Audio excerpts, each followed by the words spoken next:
Would you believe that there is a 3rd-Gen, the 2022 Toyota Tundra, when it first came out, with a new engine, new exterior, new interior? There's already a truck with 200,000 miles on it on the original engine. And the oil change intervals weren't done exactly per spec. Some were early, some were later. Hey, it's Tim, Pickup Truck Plus SUV Talk. This was really interesting, reading through reports and stuff. I thought, well, you know what? If I'm interested, maybe you're interested too, because there's a lot of concerns about reliability with the new Toyota Tundra. I'm saying the 3rd-Gen, losing the 5.7 liter V8 and going to only a 3.4 liter V6 twin turbocharged engine, turbos. So it's the smallest placement turbocharged engine, which people believe cannot be reliable. It can't be. It runs too much high compression. It's too thin of oil. It will never last. I've heard this my entire career, going on 14 years. So I got to give a shout out to the guys over at tundras.com. They found it and they posted about it in a forum thread I was part of. And I was like, man, that's a really cool story, and I want to share it. So I did. Over on pickuptrucktalk.com, it just published. So I have photos of it because actually it's currently for sale. I'm working on a new ad provider, so let me just close these ads for a moment.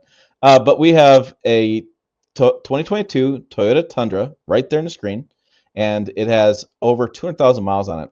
I think what's really interesting is not, we'll get the pictures. I have a kind of a photo gallery at the end, but I want to scroll down because I went to Carfax and I got the entire report and I put it on Google Sheets and I cleaned it all the way up the best I can to make it actually readable in a format online you can read it. So we have, this truck was purchased July 16th, 2022 in Florida. You can see the registration, vehicle color noted as black. And then we have service, looks like with dealership serviced it. So we have the state took delivery and the kind of back and forth. And then we have the vehicle sold. So it looked like this gentleman or this person, this woman, owner, whoever, ordered this truck and had it sent in, went to dealership, picked up next day from the dealership. Because then you have, the vehicle issued and updated. So maybe it was more like 10 days when they went ahead and bought it. So July 28th, 2022, we see the first owner reported. Now we see a first maintenance done at 6,000 miles. And then we see registration issue renewed as a personal vehicle. So registration was probably when they got tags and such for this.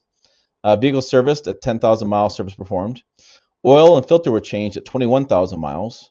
So it probably did it back in here. 5,000 miles, actually 10,000 miles, but oil and change.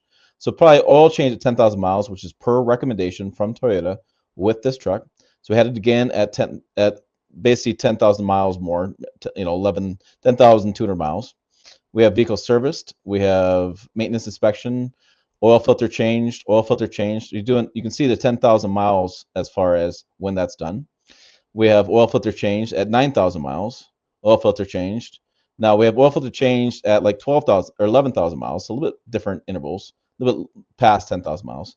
Then we have it oil or tires balanced and stuff in Torrington, Wyoming, which incredibly is about 30 minutes northwest of me, 30 to 45 minutes northwest of me is Torrington, Wyoming. So it's kind of crazy that he did this. So clearly this person who owned it was doing some sort of traveling for work or wanted to see the country or something, because these miles are crazy. So we have oil filter replaced, but we have less than 10,000 miles. We have about 6,000 miles there. And then we have oil filter changed at 91,000. So right about 10,000 miles again. So a little early in the one. Then oil filter changed at 10,000 miles. Interesting, 5,000 mile service performed. So that's kind of crazy that happened. But rear brake pads replaced, rear brake rotors. I think this is a misprint here. And then we have oil filter, electrical system checked, tires rotated. We have the maintenance inspection completed, 11,000 mark. We have the recall. So this is one of the first recalls that came out. May catch fire. So looks like he got that recall fixed, and I'll show you why I believe that. Oil filter at 144,000. So about 11,000 miles, he started doing oil filters and things, but then he went back to had service done. This was the one main issue I saw, was the fuel line hose was replaced in 162,000 miles. Then we have floor mats checked, which I thought was kind of interesting notation there.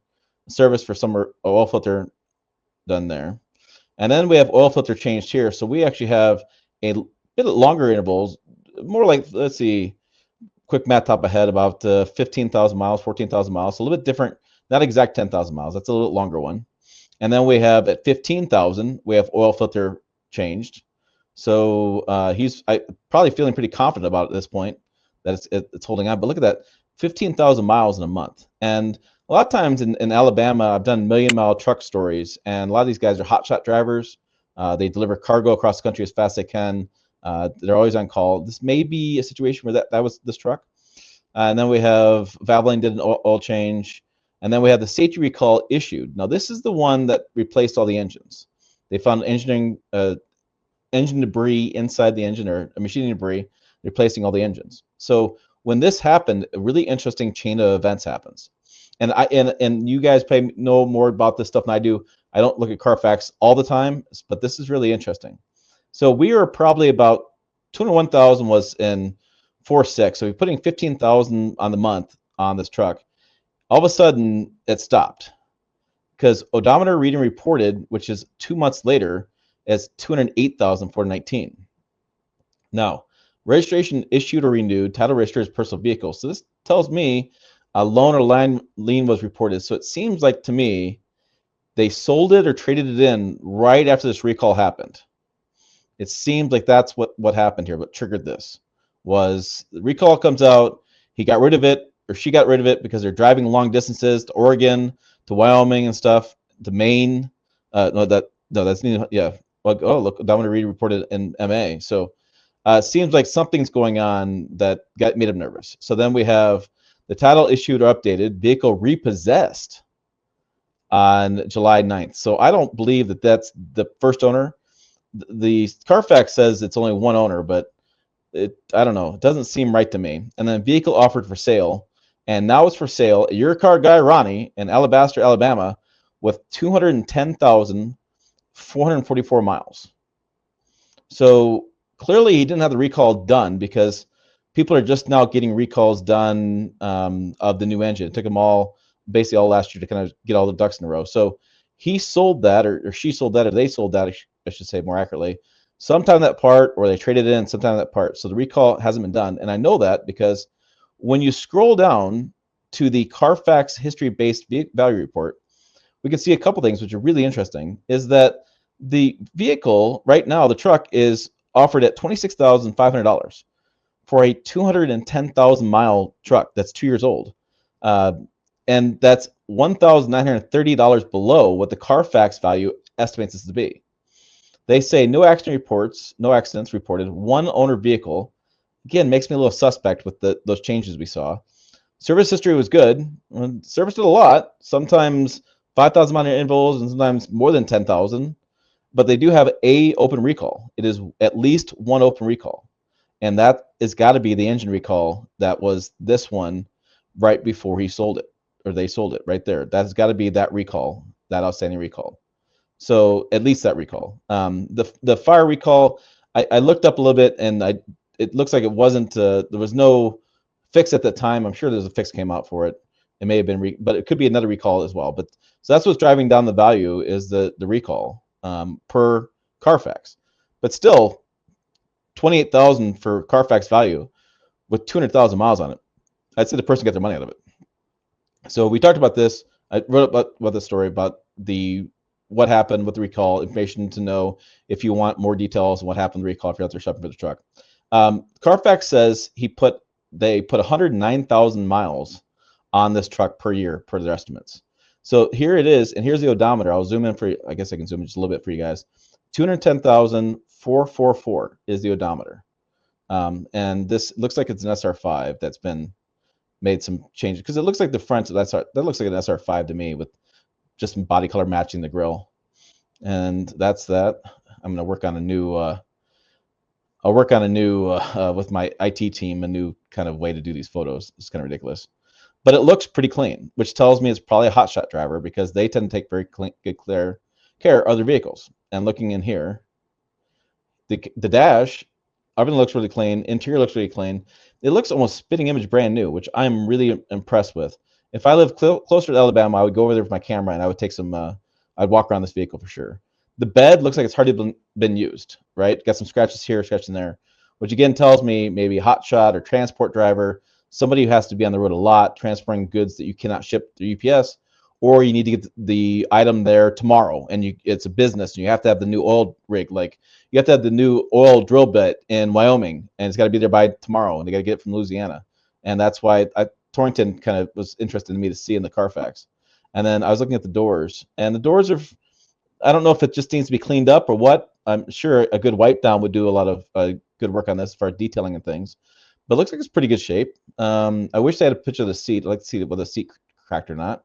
And then the rear seats, yeah, I mean, not very much used back here at all. You can tell this is really more of that kind of hotshot driver. So I don't know. I just thought it was pretty interesting. And oh, there's a little bit of the seat.